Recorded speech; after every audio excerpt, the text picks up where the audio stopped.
I, like everybody else, every 4th of July, every Memorial Day, hang up an American flag in front of the house, put up the red, white, and blue bunting, have always been very patriotic. So needless to say, when I found out that I was not an American citizen, but instead a permanent resident, I was quite surprised.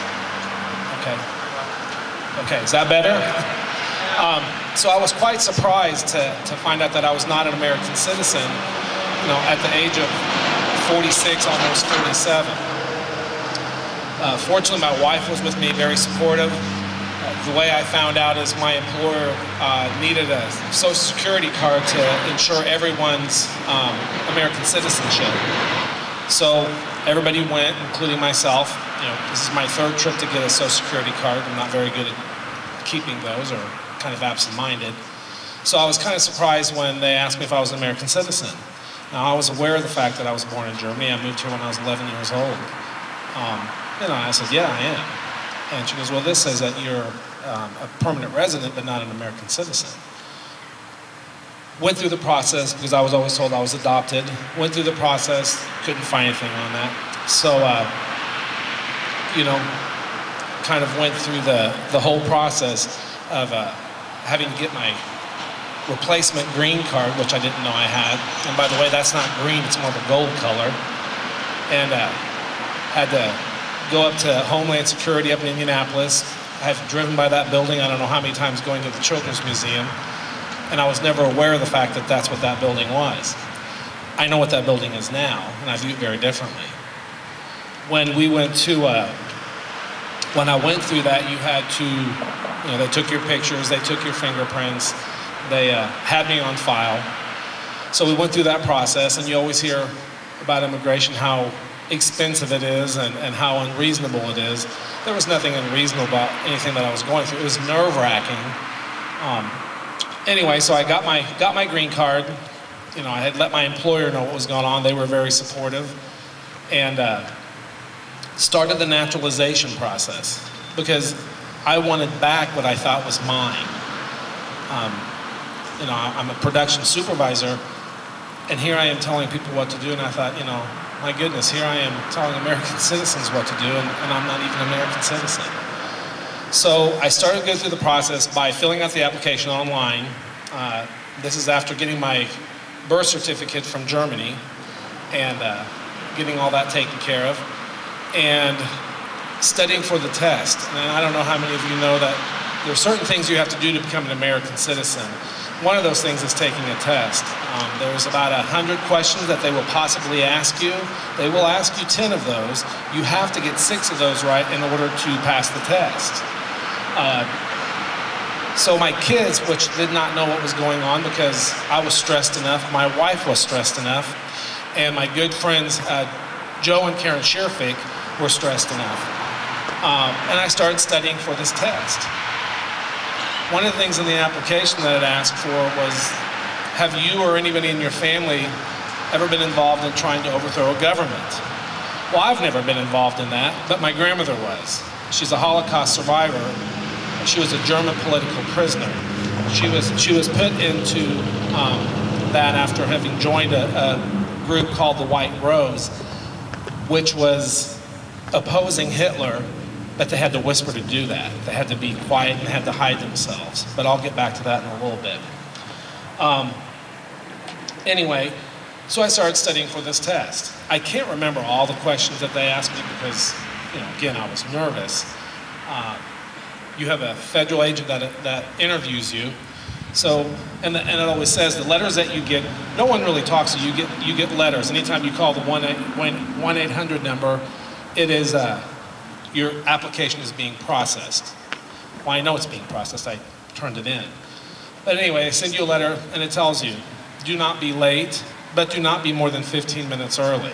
So you're right on time. And when you go in, it's interesting. You see people from all over the place. Some speak English very well, some hardly at all. So we get up there, my wife and I, and we wait and wait and wait. And I'm getting nervous because I was there right on time, and everybody else has went in, and I'm still waiting. And I thought, geez, what's going on? So I finally get called back there. Everybody was very pleasant, very professional, but it was still nerve-wracking. It's something that I would have preferred not to have to go through, but I was willing to do that. So you start getting asked some questions. And some of the questions that you had to study is, one question was, what does the Constitution do?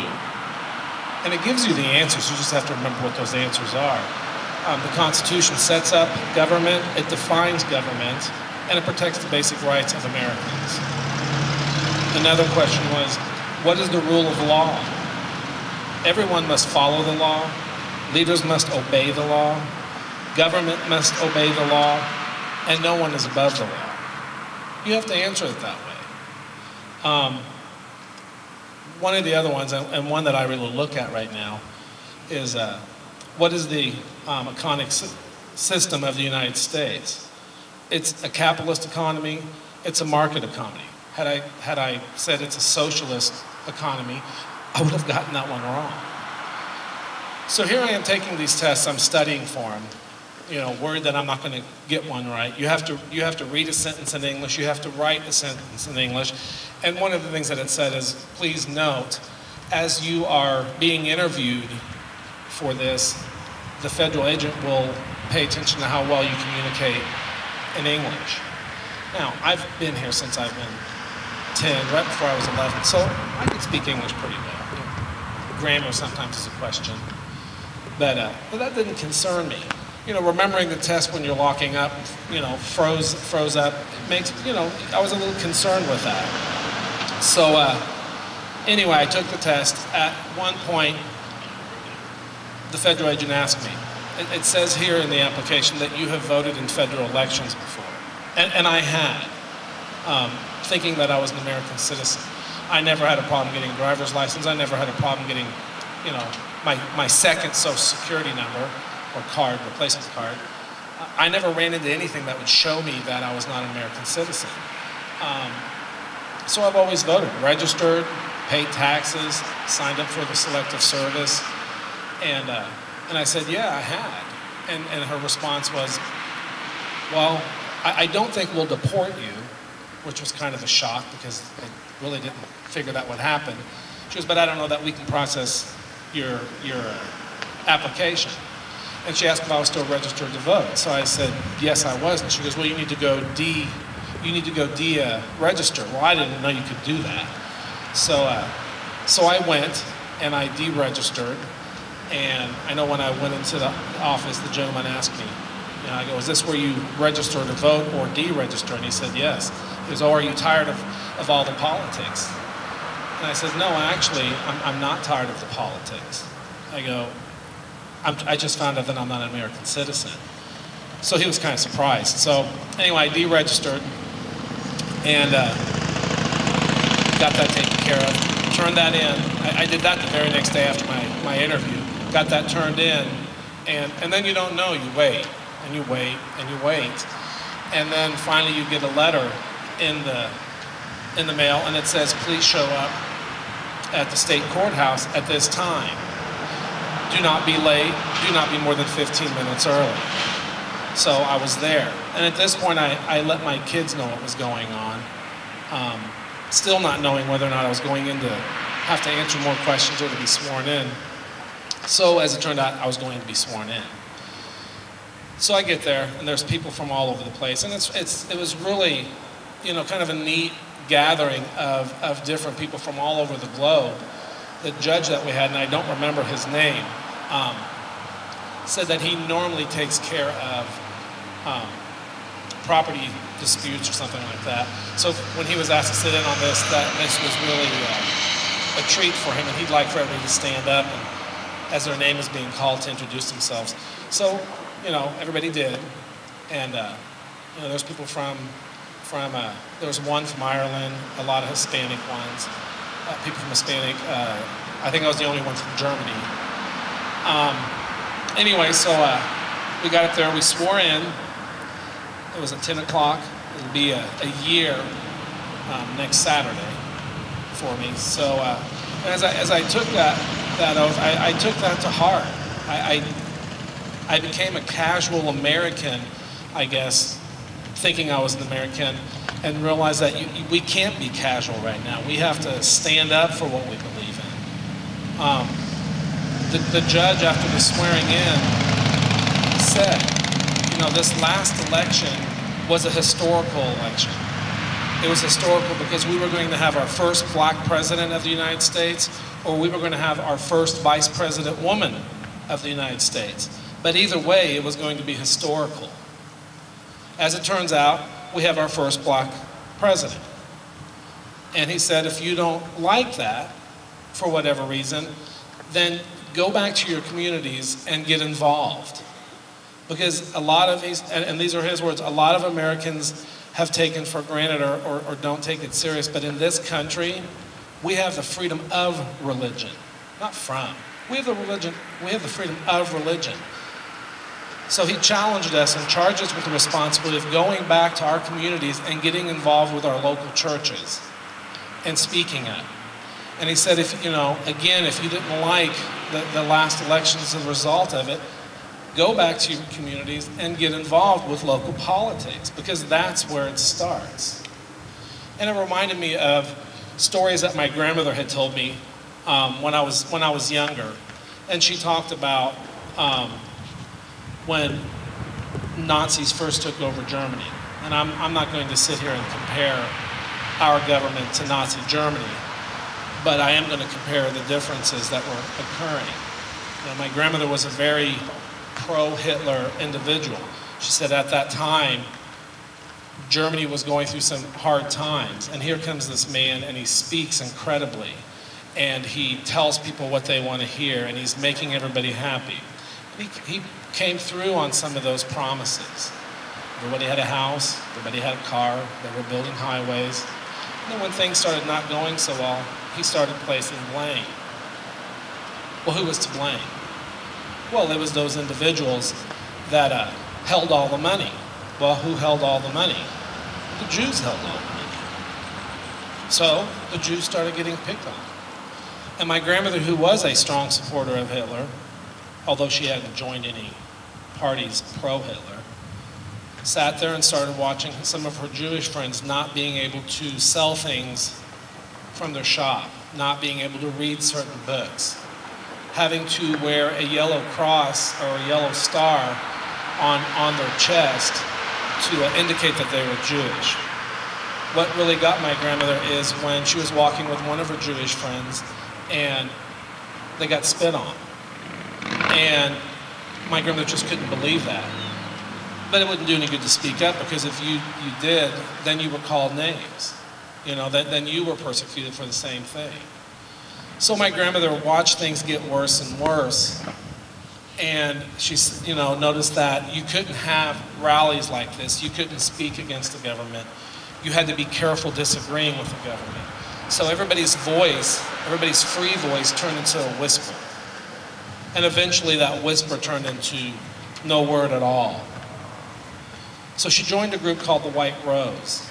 And that movement, they would put out banners. I mean, you didn't have Facebook, and you didn't have Twitter, and you didn't have all those things. But they would put out banners. They would organize and try to grow as a group to try to peacefully try to get Hitler out of office. She was a college student at the time, and her roommate found out what she was doing, and because she was afraid, ended up turning her in. So my grandmother remembered when there was a knock at the door, and they asked if she was Cecilia Rexine. She said yes, and they said they were here to arrest her because she had said some things against the government. So she ended up in jail for 8 weeks, and then she got a physical, and she was evaluated to see if she was healthy enough to go to a rehabilitation center where they would teach you the finer points and the finer views of the current government. Well, it ended up being a concentration camp called Ravensbrück. She was there for 6 years, and that was a concentration camp, and she saw some horrible things happening there. And then for my grandmother, who's passed, she was a very strong, mouthy individual. So for her to keep her mouth shut was pretty incredible. After 6 years, she was transferred to Auschwitz, which was not a concentration camp, it was an extermination camp. You went there to die. I asked her, and she told me stories, different things, and if any of you are ever interested, I don't know if the library has it or you can find it on eBay. She wrote a diary that was published, and it was called A Testament to Courage. I encourage any of you to read that. But I asked her, I go, Oma, how in the world did you survive? A lot of those people would run up against the electric fence to die quickly. They would do something to be shot quickly because they didn't want to die that slow death. And she said, well, there was always this rumor. In this day and age where we hear about how everybody hates America, there was this rumor. There was this rumor that the Americans would come. And they would free us. And the Americans did come. And the Americans did free them. So what I can say is, speaking up here, when I took that oath to protect the Constitution and to protect this country and do my part as an American citizen, I still hang up that flag and I still put that bunting up, but it means a heck of a lot more now than it did before because I'm no longer a casual citizen, a casual American. It's important that we speak up, regardless whether you're called a homophobic or a Nazi or that you're racist. We have freedom of speech in this country. And if we don't speak up, we're going to lose that. So I thank you for listening to my story. Go back and do what you can to keep this country free. It's important to vote. The judge said that had us register before we left. Stand your ground. Be courteous, but not at the point where you give up.